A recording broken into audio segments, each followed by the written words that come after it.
Hi, everyone. We are so excited that you're here with us. Nicki and I have been working on this project for a long time. And honestly, we can hardly believe that we're actually here. So, thank you for taking a leap of faith with us as we start this journey. You'll hear us talking about our own experiences, our work with clients, full confidentiality mode, and trying to unpack all the complexities that we see every day in the world of leadership, especially related to generational and neurodiversity. We intended for this to be plain, raw, and vulnerable because as leaders, it is often pretty tough to do that in a public platform. So we hope that you'll gain something from our journey, maybe be inspired to challenge yourself to do better, but most of all, just enjoy our conversations. We'll start with sharing interviews of each other to give you some context about who we are and what we do. But then you can expect more open conversations and some really incredible guests who will be joining us as well. So, with that, let's get started. Here is episode 1. Hi, my name is Nicki Straza, and I am a certified flourishing leadership and workplace culture facilitator and coach who specializes in generational diversity. With over 25 years experience in nonprofit, corporate, and small business, I have seen the good, the bad, and the ugly side of workplace culture.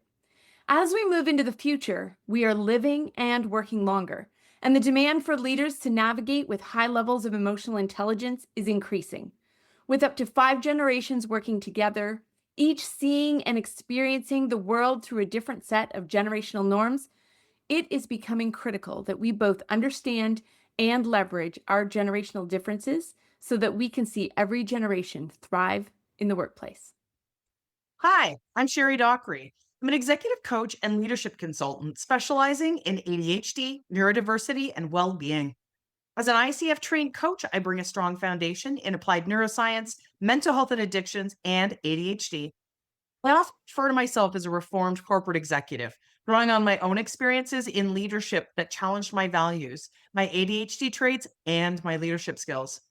I integrate facilitation, mindfulness, and psychological health and well being practices to promote excellence in both business and in nonprofit leadership, focusing in on strengthening unbreakable connections, not the labels that separate us.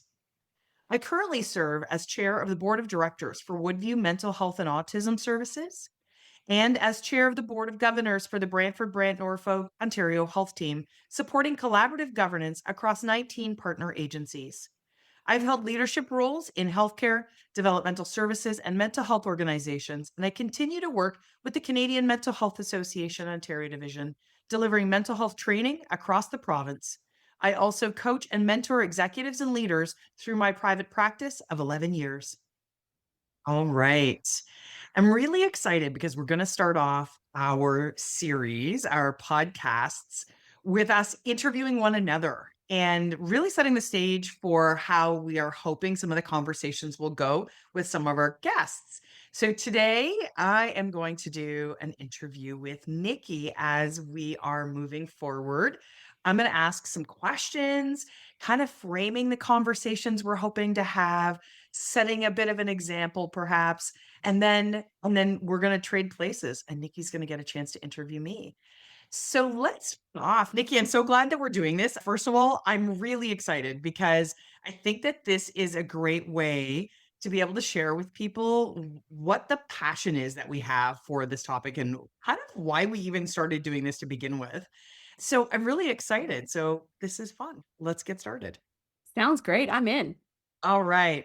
So I want to start with the first question that we've talked about so much and really starts to frame our conversation. And that is, what do you think is it that makes a healthy workplace culture? What does that look like? What does it feel like?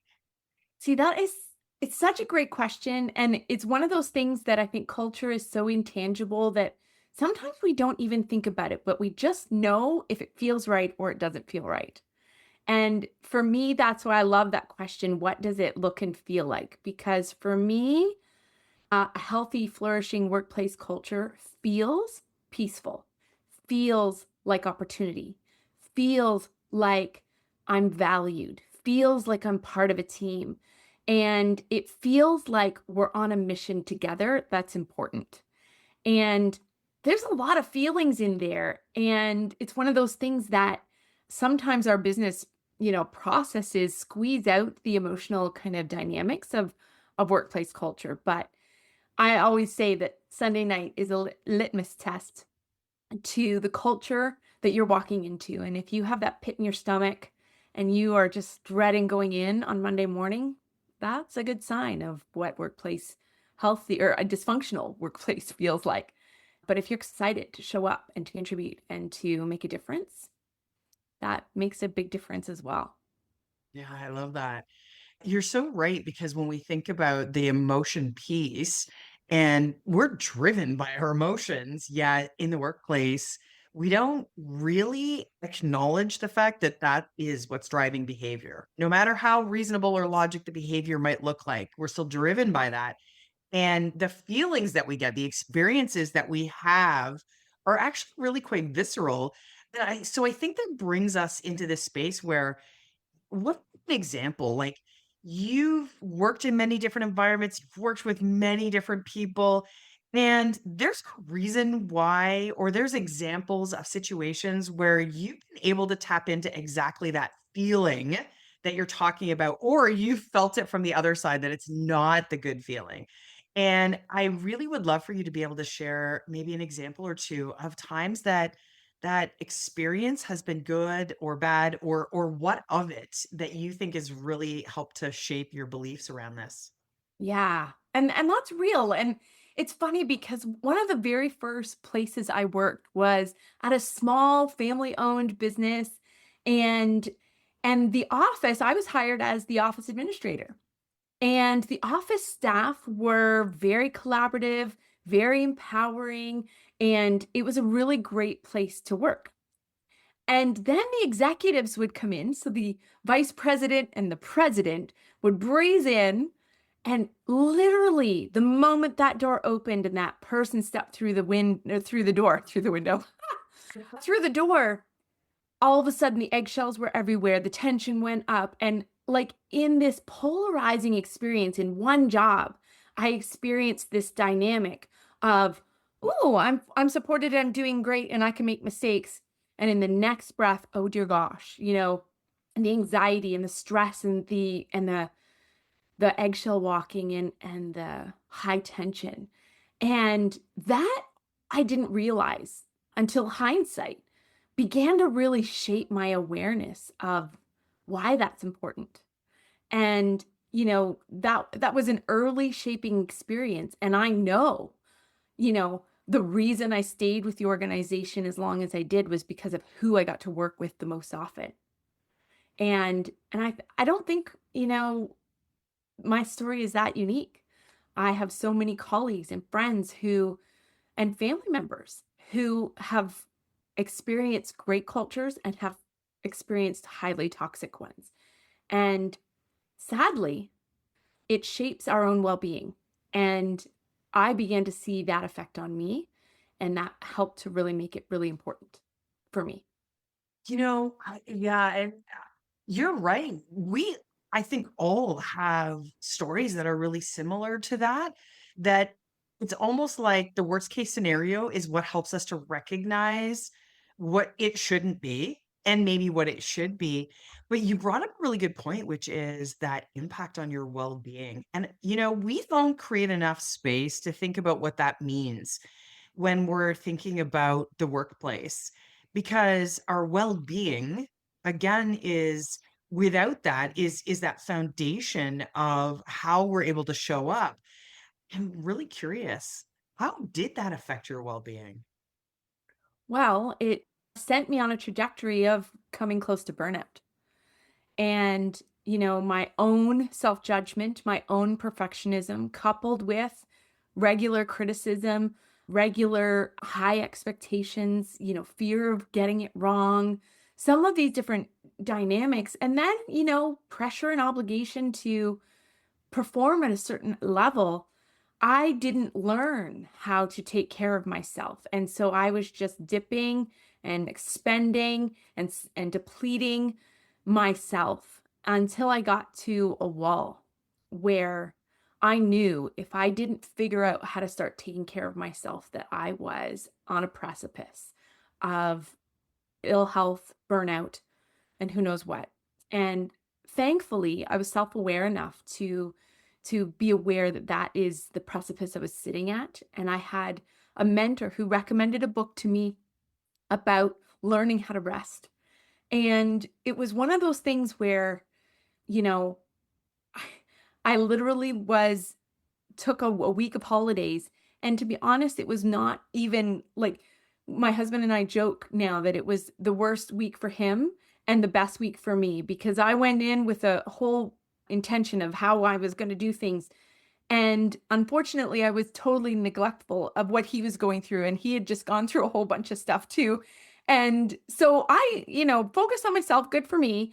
But it was one of those things that, again, it brings your awareness around to I'm not the only one that's being affected. My family is affected when I'm affected.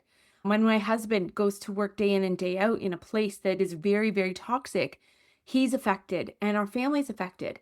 And it's one of those things that, it's hard to grapple with sometimes. And it's hard to own the responsibility that I'm the one that has to take care of me. That is a really good point, and I think it's one that I know I see frequently when you struggle with that. There has to be certain things in the workplace that allow for that psychological health and safety to exist in the workplace and to create permission for people to respect that for themselves. And on the other side, though, it's the you can lead a horse to water, but you can't make them drink. And we can create all of the strategies, but ultimately if the person doesn't hold on to the ownership of that, you know I think the danger there is that even when there isn't that, you know well structured or accepting place, if you own that, you can take that wherever you go. You can always own your well-being. But I think that that give and take is a really, really important piece. So I appreciate you bringing that up. I'm a little curious to see from your thoughts, what did the result, what was the result of that on how you then started leading? So when you moved into leadership roles and you were the one that was creating that space, well, how did that impact you? What was the impact on your behavior and your perspectives? It's such a good question. And for me, it was twofold. It made me more aware as a leader of how I was showing up and invited me to question how I was being experienced. And it also helped me cultivate empathy, recognizing that, I'm showing up as a leader and it's hard. And then my colleague is having a great day or not having a great day. And it's because leadership is hard. And, it gave me a lot of empathy in that moment to be able to relax my perfectionism and relax my expectation and the demand and to humanize the work experience in a way where people were first, not task. And, it's one of those things where as I began to realize what I needed to thrive, it became really, really important for me to create and give permission to my team to do the same for themselves. Now, of course, if they chose to or they didn't choose to, that was fine. But in some cases, I would hold them accountable. Actually, this is what's important here is that you take care of yourself. And creating that space of saying, actually, I appreciate that this thing needs to be done. However, you need to go and take 2 hours, have a little nap, eat some food, and come back when you're ready because I am not interested in having this product done at the expense or the cost of you. Mhm. And it has taught me, and it's been a hard journey. Like I would hardly say I learned this lesson easily overnight. This has been years of making mistakes as a leader, but I have been learning how to put people at the center of the work we do over task. And it doesn't mean that task is important. It's just that task is secondary to connection. I absolutely love that you brought that up because what I want to know is how did you do it? So how did you really make that believable to the people that, you were leading? How did you let that be the culture that was created for them? And how did you continue to reinforce that? How did you make it safe enough for them to do those things for themselves? Well, first of all, I had to walk the talk. I can't say one thing and not do it for myself. So that started with asking for permission for what I needed. So in a moment, it's like, you know what? I actually don't have the emotional bandwidth right now to tackle this. Can we circle back in 30 minutes? So modeling it was huge and number one, because that is what helps to bring credibility and alignment. I think dysfunctional culture grows in the gap between what we say and how we live and our behaviors. And when those two things aren't aligned, that's when dysfunction grows and mistrust and the unspoken rules and all of those kind of things start to grow and fester in that space. And I recognize for myself that in order for me to have alignment between what I say and what I do in the workplace, I had to have alignment internally, which meant if I was being self-compassionate out here, but not self-compassionate in here, I was still out of alignment. And that meant I had to address my self-talk and my self-sabotage and my constant self-criticism, because I was actually performative when I would tell somebody, no, you really should take care of yourself. When and people can smell that inauthenticity, Mm. right? And so a lot of my journey was really dealing with all the icky stuff inside of me. And I think that scares some leaders because, I'm a firm believer that the culture in here becomes the culture out here in our team and in our organization. But this is the scary work. This is the vulnerable work.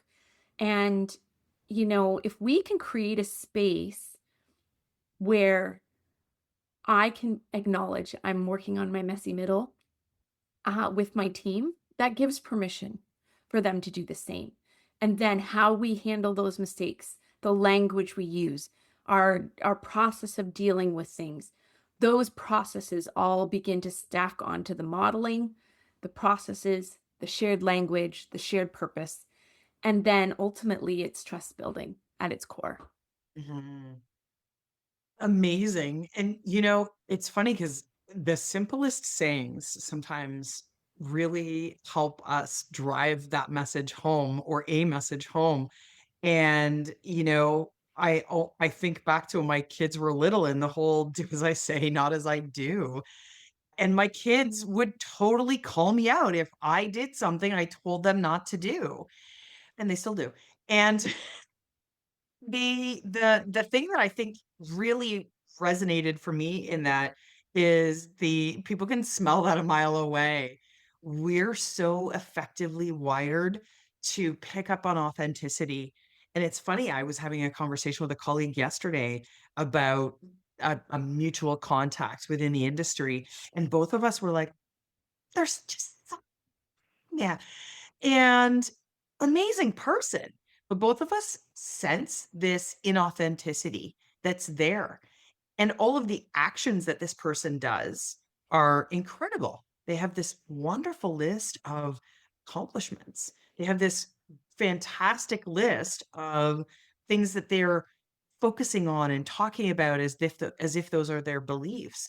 There's just some other little thing that just doesn't feel like it lines up, and we both recognize it, and it impacts our experience in that environment, and we're coming in to the environment that this person is in, not as we're not reporting to this person, we're there as colleagues, except that we're also there as an external organization, and so we don't live in that space.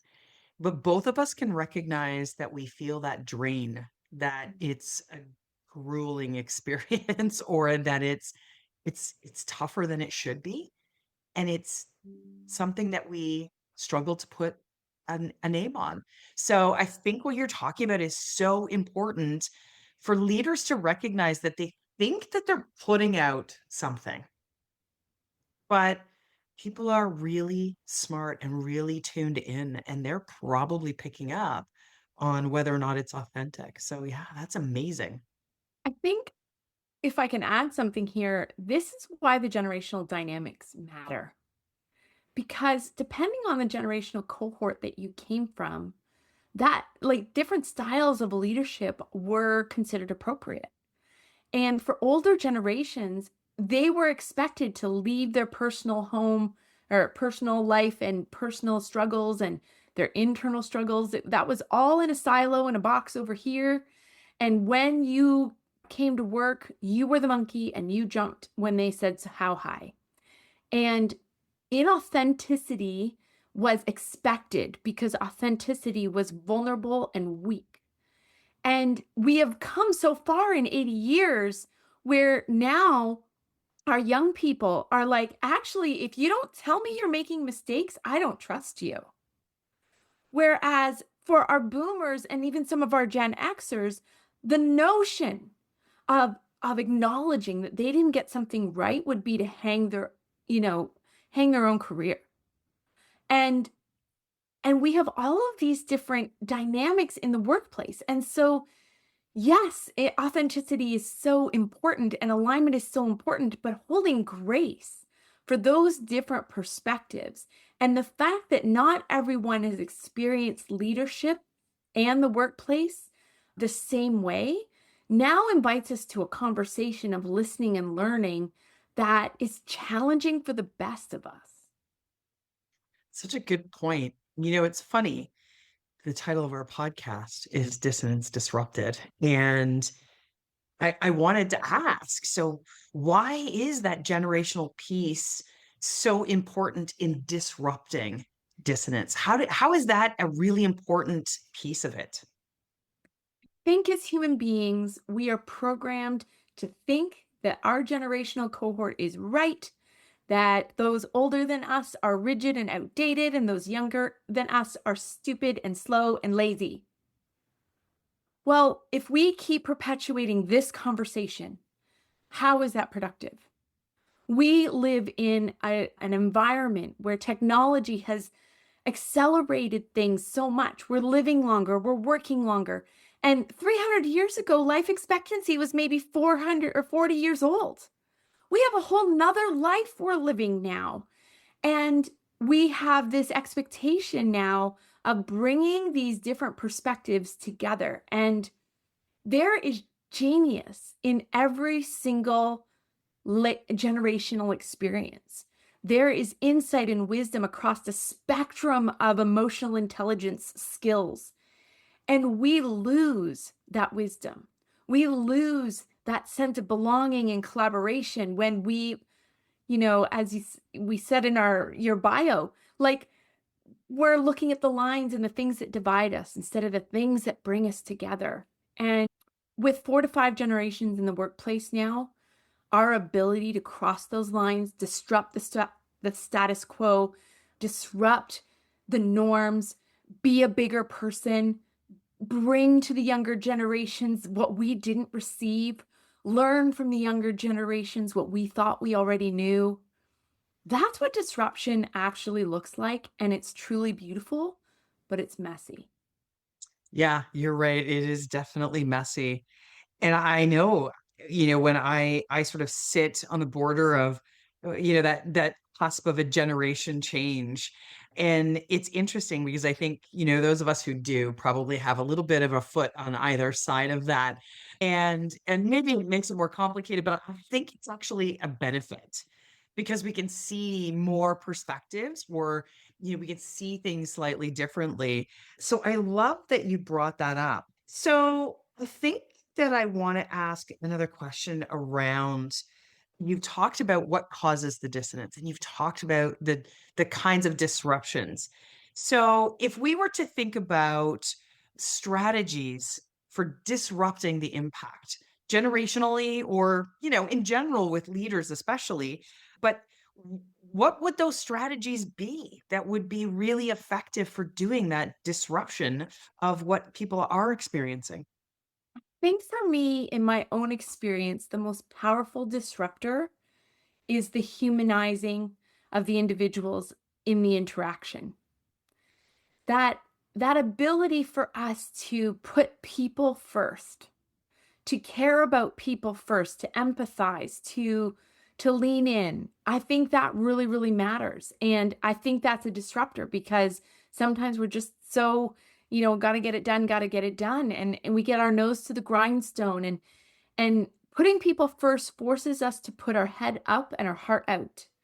And that is a vulnerable place to be. But how does it feel when you are seen, when you are heard, when you are appreciated, when you are acknowledged, when you are validated in your space? What does that do to you as a person? It stirs up something emotional. It stirs up passion. It stirs up engagement. It stirs up creativity and innovation. And it allows us to lean in. And if we can make that people centric, protect connection first rule, surround that connection with safety, and then surround that safety with really clear, concise communication where we are leaning into that understanding, saying what we mean and meaning what we say, and having that integrity. Oh my gosh, we are creating concentric circles of incredible power. Yeah, I love that. I really do like how you've wrapped that up because I think that we sometimes think that it is always going to be messy. And in some ways I think it is, right? But we're not going to avoid that. But there's plenty of times where I reflect in my leadership and think, "Oh, that wasn't a good strategy." But I think that when we can put the human first and when we have those really clear definitions, as you've mentioned, I think that it makes it feel a lot less messy, Mm. even when we're really not sure where we're going or how we're getting there. And there are messy parts to it. I like how you said our mess in the middle or our middle mess. What did you call that? The messy middle? A messy middle. I think that even with that, at least there's some sense that there is framework and it's containable and that we have the capacity to rein that in. These have been really amazing. I want to ask the last question, and this is I think the thing that we've talked about many times as and you talked about this earlier. If we don't have compassion for ourselves, if we're not authentic with ourselves, it's pretty impossible to show that to everyone else. So I want to know, what is your secret to creating self compassion?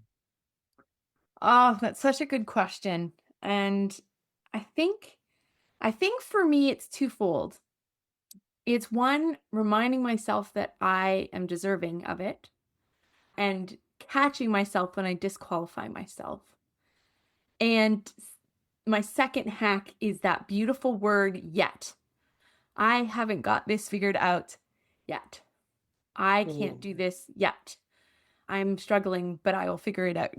And just adding a little bit of that buffer of grace in my self-talk. And, as a certified flourishing coach and facilitator, we really lean into mindset, neuroscience, and how we talk to each other and talk to ourselves because that informs so much of our interaction. And we have a lot of autopilot that dictates our life.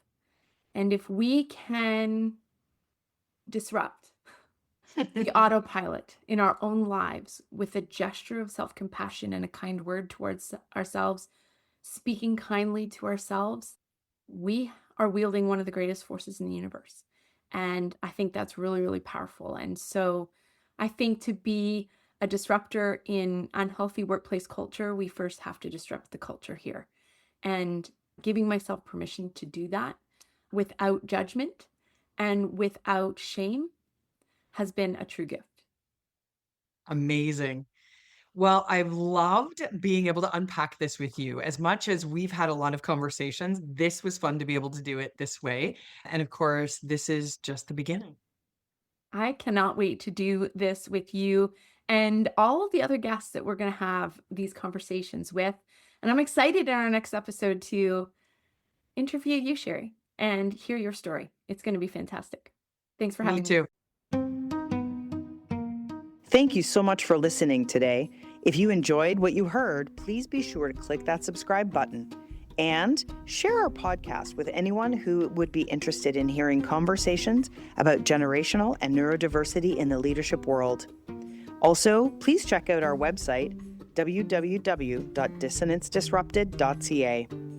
Dissonance Disrupted is a collaborative podcast created and hosted by Nicki Straza of Straza Solutions and Sherri Dockree of Mindwave Co. Editing and sound by Evie Toddy. Marketing and administrative support by Shaylin Wilson.